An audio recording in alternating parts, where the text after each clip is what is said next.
Hello dear student, physics by Ajay Awasthi YouTube channel में आप सभी लोगों का स्वागत है। आज हम लोग एम्पियर का परिपथीय नियम, एम्पियर्स सर्किटल लॉ का अध्ययन करेंगे। तो आप सभी लोग कॉपी पेन निकाल लें और इस वीडियो को प्रारंभ से अंत तक देखें। एक एक चीज़ आप नोट करते जाइए, समझते जाइए। जहाँ पे कोई प्रॉब्लम आवे आप कमेंट करें, हम उसका आंसर देंगे। तो देखिए, एम्पियर सर्किटल लॉ, एम्पियर का परिपथीय नियम हम आपको समझा रहे हैं।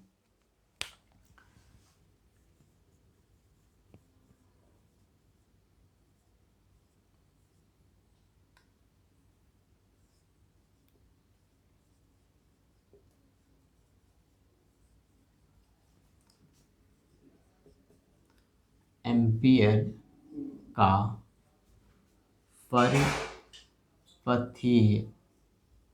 नियम, एम्पियर का परिपथीय नियम, सर्किटल लॉ। अब देखिए, ये जो एम्पियर का सर्किटल लॉ है बिल्कुल गॉस थ्योरम जैसा है। जैसा हमने गॉस थ्योरम में आपको समझाया था, बिल्कुल उसी तरह ये सर्किटल लॉ जो एम्पियर का है, करंट से संबंधित, मैग्नेटिक फील्ड से संबंधित, बिल्कुल उसी तरह का है। देखिए, हम आपको समझा रहे हैं। देखिए, यहाँ पर हम एक लूप लेते हैं या कोई हम वायर ले रहे हैं और उस वायर से कुछ डिस्टेंस पर कोई बिंदु P लेंगे जहाँ पे हमें मैग्नेटिक फील्ड निकालनी है, जहाँ पे हमें मैग्नेटिक फील्ड कैलकुलेट करनी है। ठीक है। अब देखिए, जैसे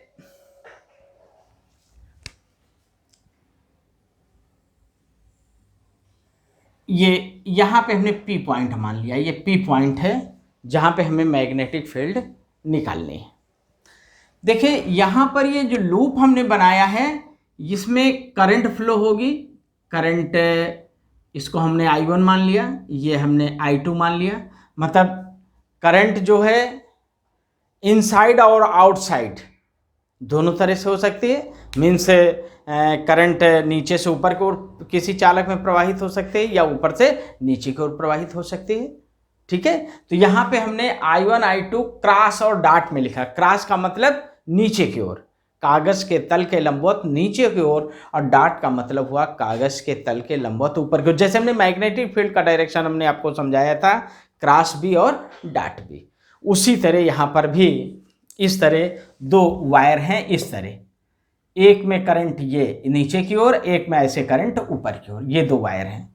ठीक है। हम सिंगल वायर लेंगे, कभी इनवर्ड डायरेक्शन में होगा, कभी आउट डायरेक्शन में होगा करंट। ठीक, एक वायर हमने ले लिया ये। ठीक, तो ये हमने दोनों इसलिए दिखा दिए कि आउट और इन दोनों में हम करंट को लेके मैग्नेटिक फील्ड हम कैलकुलेट कर सकते हैं। तो ये यहाँ पर I1 I2 हमने दर्शा दिए, दिखा दिए हैं। उसके बाद ये एक लूप हमने बना दिया, ये लूप। ठीक है। इसमें करंट फ्लो हो रही है, हमने मान लिया ये करंट हो गई ये। ठीक है, ये एक लूप हमने बना दिया। और ये जो लूप बनता है इसको हम एम्पियर लूप कहते हैं। इसको हम एम्पियर लूप कहते हैं, एम्पियर लूप। ठीक। अब देखिए, जैसा कि बायो-सेवर्ट के नियम में हमने देखा था कि जो लूप हम लेते थे उसमें अल्पांश लंबाई के कई चालकों को जोड़कर एक लूप बनाते थे। ठीक है। जैसे मान लीजिए, एक ये पार्ट है जिसकी लेंथ dl है, एक ये पार्ट है जिसकी लेंथ dl है, एक ये पार्ट है जिसकी लेंथ dl है, एक ये पार्ट है जिसकी लेंथ dl है, एक ये पार्ट है जिसकी लेंथ dl है। हमने कहा था जो dl है ये एलिमेंट करंट एलिमेंट है, मीन्स अल्पांश लंबाई है जिसमें कोई धारा प्रवाहित होती है। अब देखिए, यहाँ पर I1 I2 में किसी एक को आप पॉजिटिव, किसी एक को आप निगेटिव मान लेंगे। ठीक है। जैसे हम कहते हैं कि I1 पॉजिटिव और I2 negative, I1 positive I2 negative. ठीक है। तो आउटसाइड इन आउट जब हम निकालेंगे करंट, तो एक में दूसरे को हम सब्ट्रैक्ट कर देंगे। अगर हम टोटल इनसाइड निकालें कितनी करंट है भाई, 2 करंट है, एक की डायरेक्शन नीचे की ओर, एक की डायरेक्शन ऊपर की ओर है। ठीक है, तो जब टोटल हम करंट निकालेंगे तो एक करंट में दूसरे को हम सब्ट्रैक्ट कर देंगे। जैसे हम कहें आई इनसाइड तो I1 माइनस I2, ये I2 माइनस I1 भी हो सकती है, ये निर्भर करता है I1 I2 की वैल्यू पे। ठीक है, अब देखिए ये I1 I2 हमने आपको बता दिया, ये हमने एक सर्किट बता दिया और हमने मान लिया कि P पॉइंट पे हमें मैग्नेटिक फील्ड कैलकुलेट करनी है। ठीक है, तो जो आपने एम्पियर सर्किटल लॉ जो पढ़ा है वो ये है, integration B vector dot DL vector is equal to mu naught I, mu naught I, या इसी चीज को हम ये है एम्पियर का फरफती नियम, इसी चीज को हम इस रूप में भी लिखते हैं, B vector dot DL vector is equal to mu naught I inside, इस रूप में भी लिख सकते हैं। आई बात समझ में? हाँ, अब देखिए ये इस रूप में भी हम इसको लिख सकते हैं। ठीक, तो ये आपका है एम्पियर सर्किटल लॉ, एम्पियर का फरफती नियम। अब देखिए इस लॉ को हम यूज कब कब करेंगे, हैं? लॉ इज यूजफुल, मतलब ये लॉ कहाँ पर यूजफुल है। ठीक है, अब इसमें हम कंडीशन कुछ लेंगे और उस कंडीशन के तहत हम आपको समझाएंगे। देखिए अब इसका प्रूफ भी बताएंगे कि integration of B vector dot DL vector is equal to mu naught I कैसे प्राप्त हुआ है। ठीक है, देखिए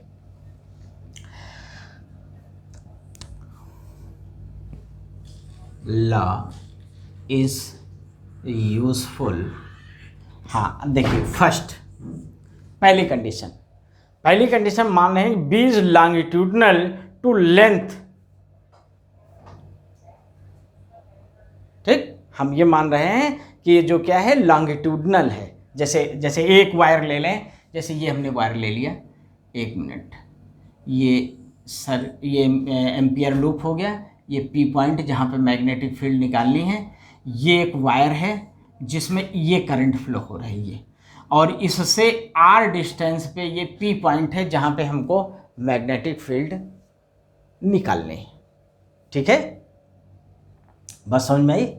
अब देखिए ये करंट ऐसे है, ऊपर की तरफ जा रहा है, तो देखिए ऐसे ऊपर की तरफ जा रहा है तो यहाँ पर मैग्नेटिक फील्ड P पॉइंट पे क्या होगा, दाएं हाथ की हथेली के नियम से आप निकालेंगे, अंगूठा धारा की दिशा में, धारा ऐसे है, देखिए लूप में धारा ऐसे है, करंट ऐसे फ्लो हो रहा है, ऐसे वायर है और ऐसे लूप है, ये करंट ऐसे ऊपर की तरफ जा रही है। ठीक है, ये मैग्नेटिक फील्ड की जो डायरेक्शन होगी वो ये होगी B। ठीक, और ये आप इसमें ये P पॉइंट है जहाँ पे आपको मैग्नेटिक फील्ड निकालनी है, DL वेक्टर। तो देखिए ये क्या है, लॉन्गिट्यूडनल है, ये स्पर्शीय है। ठीक है, अनुदैर्ध्य है, मतलब जिधर DL है उधर ही B भी है, अनुदैर्ध्य है।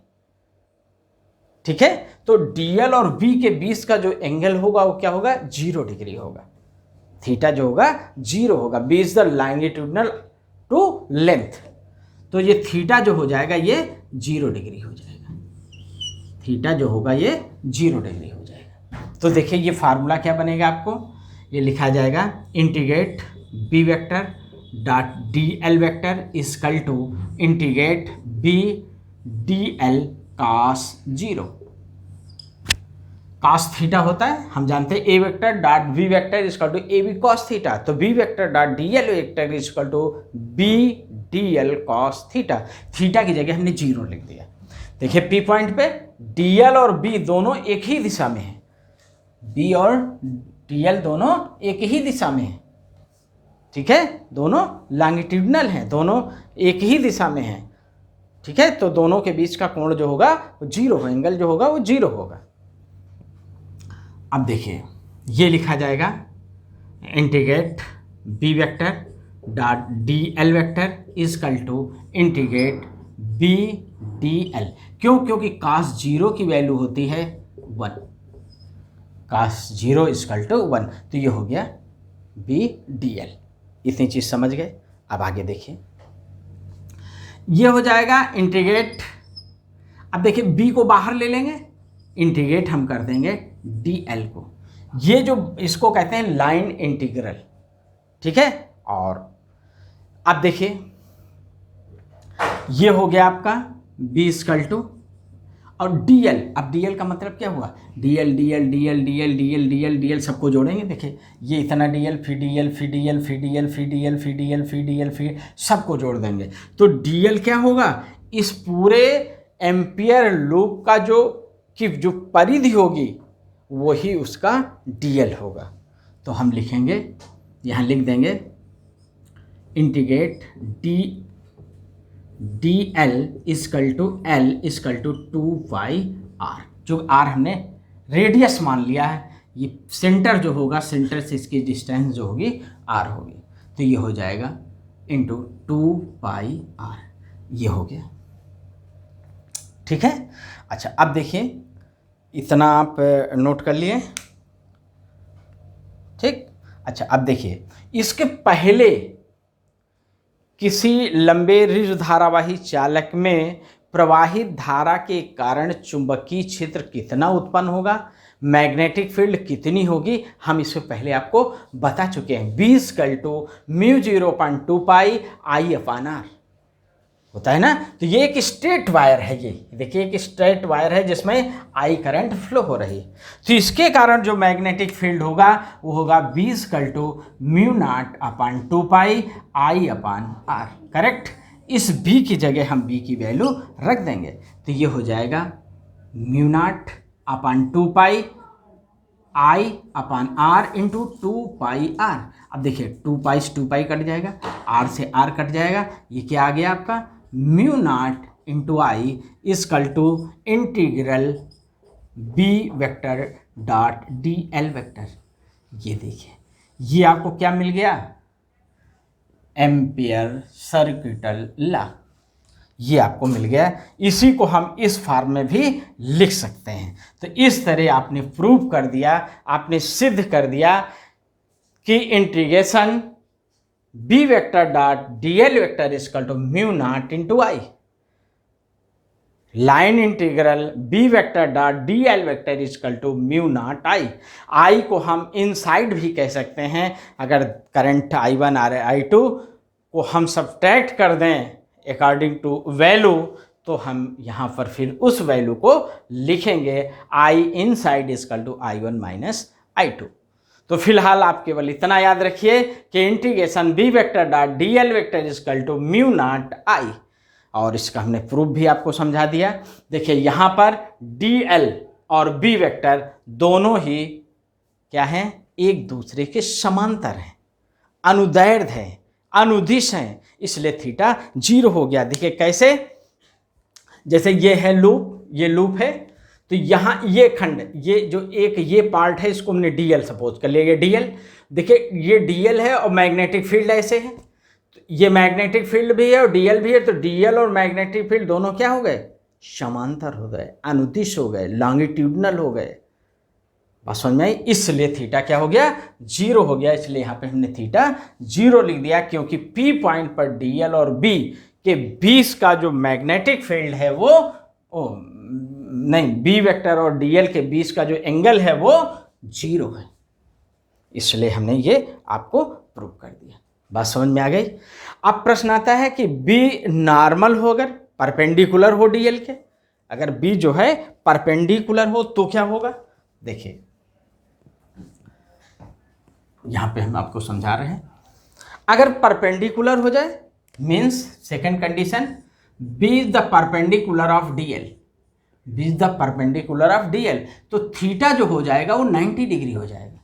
अगर थीटा 90 हो गया तो B vector dot D L vector equal to होगा integration B D L cos 90। Cos 90 की वैल्यू होगी 0, ये टोटल वैल्यू हो जाएगी 0। तब ये होगा integration B vector dot D L vector equal to 0। अगर B is the normal to the length D L, then B integration B vector dot D L vector is equal to 0, तब ये चीज़ 0 के बराबर हो जाएगी। कब? जब ये मैग्नेटिक फील्ड और डीएल दोनों एक दूसरे के परपेंडिकुलर है तो 0 होगा। अगर बी वेक्टर और डीएल दोनों अनुदिश हैं, एक ही दिशा में हैं, समांतर हैं, तो ये 0 होगा, तब आपको ये फार्मूला प्राप्त होगा। 0 कैसे होगा हमने बता दिया कि ये लूप है, इस लूप को हमने मान लिया, ये इसमें वायर है, ये करंट फ्लो हो रही है, और ये डीएल है ये, और ये मैग्नेटिक फील्ड की डायरेक्शन है। तो मैग्नेटिक फील्ड और डीएल दोनों एक दूसरे के क्या हैं? समांतर हैं, अनुदिश हैं, इसलिए थीटा 0 है। करेक्ट? समझ में आ गया? ये चीज़ आप नोट कर लीजिए जल्दी से। हाँ देखिए, नोट कर लिया, मिटा दें।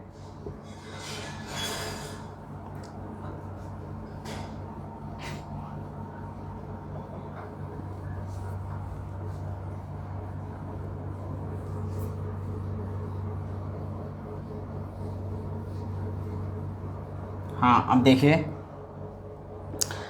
अब देखिए अनंत लंबाई के किसी धारावाही तार में प्रवाहित धारा के कारण मैग्नेटिक फील्ड क्या होगी? बायो-सेवर्ट के नियम से हम बता चुके हैं। अब हम एम्पियर के नियम से, एम्पियर के पर्पतीय नियम से, सर्किटल लॉ से हम आपको बताएंगे कि किसी अनंत लंबाई के धारावाही तार के कारण चुंबकीय क्षेत्र क्या होगा? Magnetic field due to infinite straight current carrying wire या कंडक्टर। देखिए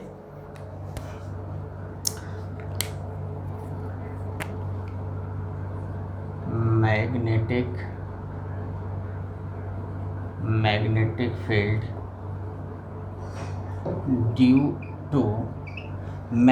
फील्ड ड्यू टू इनफाइनाइट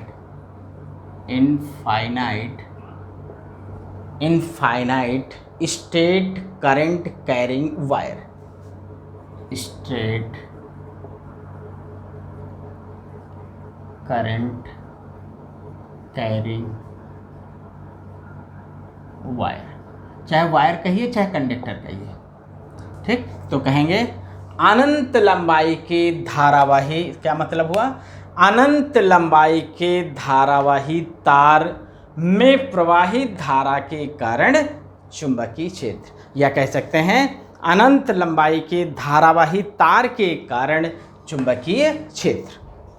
जो हमें निकालना है वो अनंत लंबाई का कोई धारावाही तार है, उस तार के कारण किसी बिंदु P पर चुंबकीय क्षेत्र क्या होगा, ये हमें कैलकुलेट करना है। किससे? एम्पियर सर्किटल लॉ से, बायो-सेवर्ट के नियम से हम आपको बता चुके हैं। ठीक है, अब देखिए, समझिए।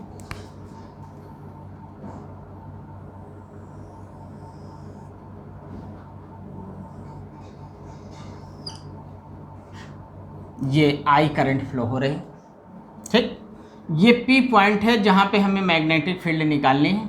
इससे इसकी डिस्टेंस R है, इसमें हम थोड़ी सी लंबाई ले लिए हैं DL। P पॉइंट है जहाँ पे हमें मैग्नेटिक फील्ड कैलकुलेट करना है। करंट ऐसे है, देखिए करंट ऐसे है, तो अंगूठा ये, तो यहाँ P पॉइंट पर जो मैग्नेटिक फील्ड होगी उसकी डायरेक्शन ये होगी, ये मैग्नेटिक फील्ड की डायरेक्शन हो गई, ये DL हो गया। अब फिर देखिए, DL और मैग्नेटिक फील्ड दोनों क्या हैं? समांतर है, दोनों समांतर। देखिए ना, ये ऐसे, ये ऐसे, ऐसे, ये जो अंगुली ये घूम रही, ये गोल, ये है, इसको हम कहेंगे एम्पियर लूप। और इसका ये एक पार्ट, अंगुली का ये एक खाना को हम DL कह रहे हैं। इसका ये जो एक पार्ट है इसको हम DL कह रहे हैं, ये DL है, ये DL है। और तो मैग्नेटिक फील्ड भी DL के क्या है? ये देखिए अनुदिश है, इसलिए यहाँ थीटा क्या होगा? 0 डिग्री होगा। बात समझ में आई? 0 डिग्री होगा, ठीक है? अब देखिए, हाँ, ये DL और मैग्नेटिक फील्ड दोनों आपने देख लिया कि समांतर हैं, एक ही दिशा में है, अनुदिश हैं, ठीक है? देखिए, इसी को हम ये बना रहे हैं, ये हमने लूप बना लिया, इसको क्या कहेंगे हम? Ampere loop. ये क्या है, एम्पियर लूप, ये भी क्या है, एम्पियर लूप। ठीक, अब देखिए ये जो करंट है इसको हम डॉट आई लिख दें। अभी हमने बताया था ना, अगर करंट की दिशा डायरेक्शन ऊपर की तरफ है तो डॉट आई लिखेंगे, अगर करंट की डायरेक्शन नीचे की तरफ है तो क्रॉस आई लिखेंगे, जैसे मैग्नेटिक फील्ड को लिखते हैं। ठीक है, ये करंट I1 हो गया। इससे ये डीएल डिस्टेंस हमने ले लिया, इस पे हमने कोई पी पॉइंट ले लिया जो इससे आर डिस्टेंस पे है, जहाँ पे हमें मैग्नेटिक फील्ड ज्ञात करनी है। ये इतने भाग, ये पी पॉइंट है यहाँ पे, और ये डिस्टेंस डीएल, ये अल्पांश लंबाई है, ये इस अल्पांश लंबाई डीएल, और ये मैग्नेटिक फील्ड हो गई बी, जो हमने फिगर में यहाँ पे दिखाया है। ठीक है, अब ये डीएल है, फिर ये डीएल है, फिर ये डीएल है, फिर ये डीएल है, फिर ये डीएल है, बहुत सारे डीएलों को ले लिए, थोड़े थोड़े से भाग को लेकर हमने जोड़ लिया। ठीक, समझ में आ गया इतनी चीज़।